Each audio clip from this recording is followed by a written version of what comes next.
সমস্ত দোষীর বিচার আওতায় আনা উচিত। বিচারের বাইরে কেউ থাকা উচিত নয়।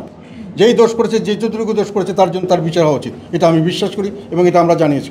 জবাবদিহি করা, তার দোষ করলে দোষ স্বীকার বা অস্বীকার যেটাই হোক, বিচার হওয়া উচিত তার, এটা আমি মনে করি স্বাভাবিক একটা বিষয়। আমাদের নেতা তালাশ হোসেন মাহমুদের সাথে দেশ ছেড়ে চলে যাননি, ওনাকে অনেকভাবে চেষ্টা করা হয়েছিল, বলা হয়েছিল, অফার দেওয়া হয়েছিল। উনি বলছে আমি জনগণের সামনে কোনো অপরাধ করিনি, আমি জনগণকে ফেস করবো। কাজে ওনার যদি এই সাহস থাকে উনি আসা উচিত, আর যদি সাহস না থাকে তাহলে উনি রাজনীতি থেকে বিদায় নেওয়া উচিত।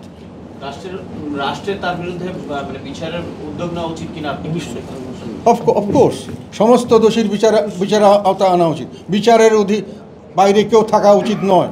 যেই দোষ করেছে, যতটুকু দোষ করেছে তার জন্য তার বিচার হওয়া উচিত, এটা আমি বিশ্বাস করি এবং এটা আমরা জানিয়েছি। এখন একটু আগেও তোমাদেরকে বললাম। একটা টেকনিক্যাল প্রশ্ন, বিষয়টা হচ্ছে আপনি বললেন যে জাতীয় নির্বাচনের আগে স্থানীয় সরকার নির্বাচনটা দিতে, এইটা আসলে যে সরকারটা জাতীয় নির্বাচন দিতেই মানে হিমশিম খেতে হবে, তাকে স্থানীয় সরকার নির্বাচনের দিকে আসলে